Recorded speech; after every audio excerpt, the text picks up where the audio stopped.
Hello everyone, this is Chia-Hao. Today this video is going to talk about how do we check the 4D dataset orientation, especially for tychography, because there's a lot of people seem to have issue trying to figure out the orientation of their dataset. So I'm just going to briefly go through how do we check for the orientation. So the very first thing is these 4D dataset and their arrangement is very important. Conceptually, it's very straightforward that you have a 3D crystal on the left, and you just scan a 2D pattern along the fast scan, slow scan direction. And each proposition, you collect a 2D diffraction pattern. So 2D plus 2D is 4D. So how difficult can it be? But in fact, if you think about it, that each diffraction pattern is encoding a little bit of the real space information in this specific pattern.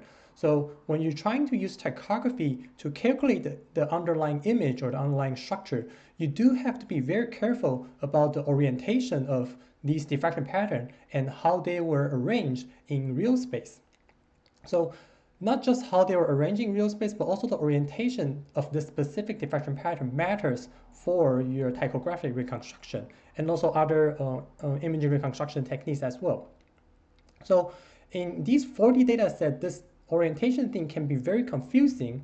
And here's just an example of what I had back in UIUC when I was doing my PhD, that we have a MPath and the user interface is showing a diffraction pattern. So I shove in this beam stopper to just show you the orientation, and it's actually a different orientation than what you would see on the FluCam and also the SATACam. And this makes things super confusing because you don't know whether this is, okay, the underlying data is being stored in this orientation, or this is just a display thing, and whether this thing would change in different software, different programming language, or different tychographic reconstruction packages. And even worse than that, sometimes you will get something like this, that your virtual images looks like this. However, when you do your tycho reconstruction, for some unknown reason, that the orientation just doesn't match. So all these headaches today, I'm trying to go through how would you tackle these things. And of course, like I said, the relative arrangement for this diffraction pattern matters, and incorrect orientation will get you incorrect result. But this incorrectness can be fairly subtle, and actually I'm just showcasing you this PSO data set from Zen's paper. You can see that I have tried all 8 possible permutations, assuming the scan pattern is fixed, and you can see that some of them are significantly worse, but some of them seems to be okay. And that actually depends on the crystal structure and how the crystal is oriented inside the diffraction pattern. If you are unfortunate that is oriented in a high symmetry direction, then things will be even more confusing because a lot of the orientation will look kind of right, but not quite. So this is just an example showing that even in wrong tychographic construction, the result will be incorrect, but actually in a subtle way. So how do we actually tackle this orientation issue? So let's try to narrow down our parameter space a little bit, assuming we already know you are using either overfocus or underfocus. And another thing you want to make sure is you don't apply some scan rotation there. And the scan pattern is essentially the conventional way that you are scanning from the top left corner, row by row in a serpentine, sorry, in a raster scan pattern. So back to orientation thing here. Now in the seabed or convergent beam setting in conventional STEM, overfocus means that you are forming a crossover before hitting the specimen.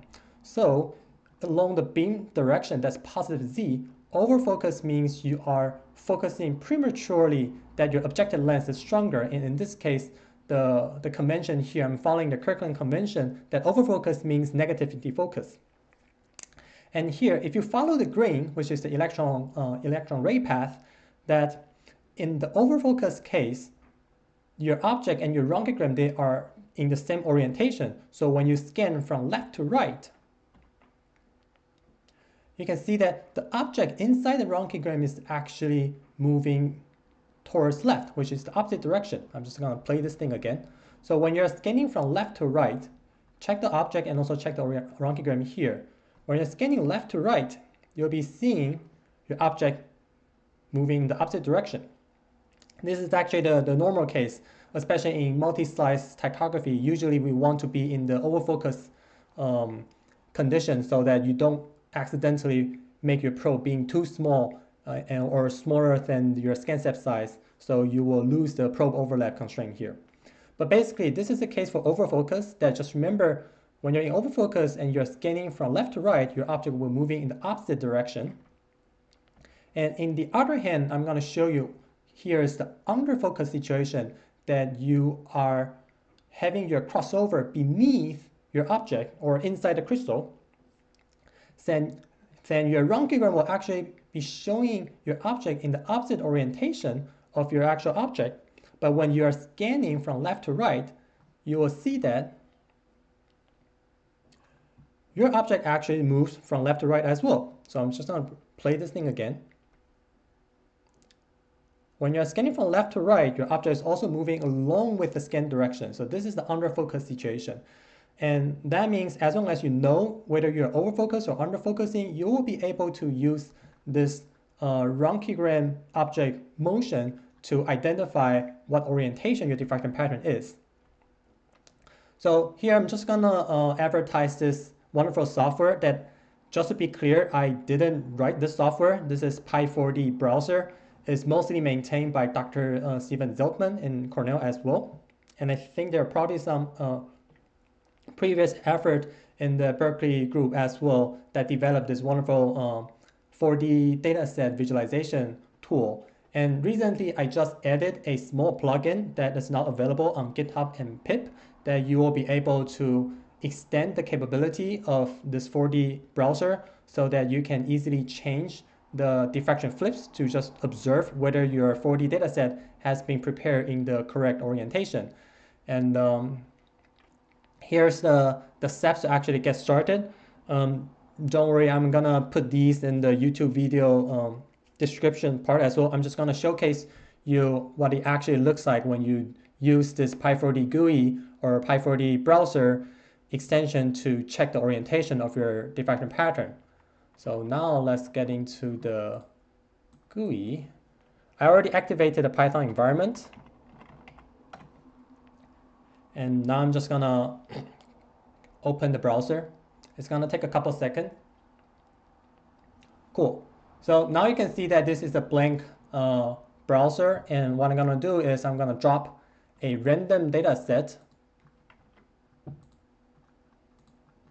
I'm gonna drop this one. And again, it's gonna take a couple seconds to load the data set, but it shouldn't take too long. If it's like a few hundred megabytes, it will take a couple seconds. If it's like 4 gigabytes, it may take a minute, depends on how good your computer is. And it's prompting me to put in the correct shape because right now I'm inputting actually a 3D data set that I just combine the scan directions. Here I know this is a 64 by 64 scan position data set, so I'm just gonna type in 64, enter. So this is a PSO data set that I randomly changed the orientation, and I'm just gonna showcase how do you figure out what orientation you should be putting in to run a successful Tycho reconstruction. So the very first thing, I'm just gonna drag this detector here, and you're gonna see a virtual bright field image. And you wanna make sure that you don't have any weird scan rotation, and this is the virtual image here. And now I'm gonna move this position cursor, and you're gonna observe how the Rankigram feature has been changing with this thing. So usually what I do is I'm just gonna use the JKL and I key on the keyboard to just like move it. You can see that when I move right, the feature is actually moving vertically, and when I move downward,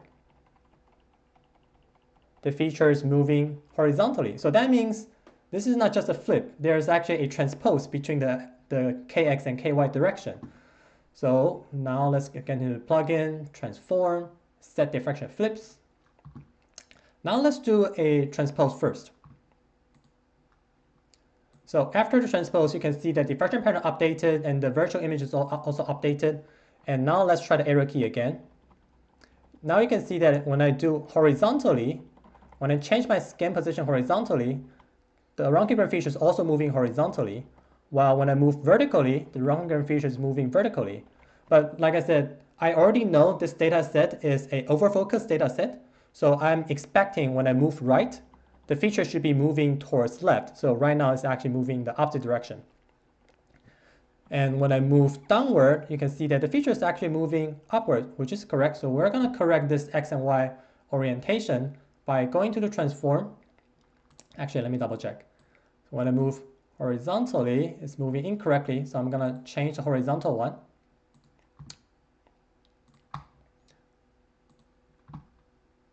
And now, if you double check again, when I move right, you can see that the object is still moving to the right.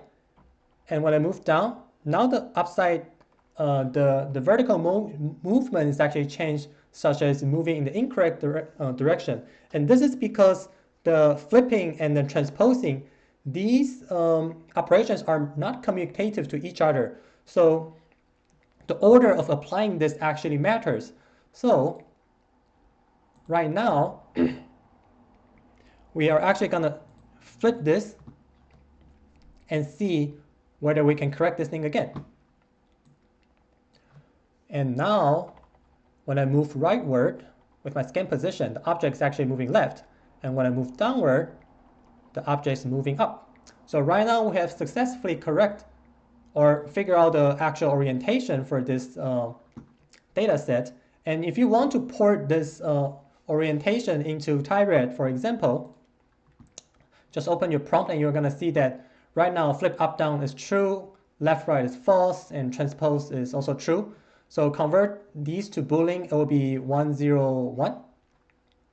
And for PtyRAD, you simply just typing that number over here, then you are going to have the correct relative orientation of your diffraction pattern during the Tycho reconstruction. And generally, I would say you probably don't want to save like a million different variants of these process data set unless you have a very good reason. And in PtyRAD, it's actually very simple to apply these flips and crop and reshaping permutation. So I actually would recommend people to just start from the rawest data from your detector computer, microscope computer, just save that file and leave these pre-processing in the specific package you are using. But if you really want to export this data set so that next time you don't need to remember all these flips, you can either you do this in the Py40 GUI, or in PtyRAD, there's also a feature that allows you to export the pre-processed data set. But like I said, even though these orientation things are kind of annoying, but typically you only need to do it once per microscope. So that's the end of the video today. Thanks for watching, and let me know if you have any more questions. I'm happy to answer them or make more videos. Thank you.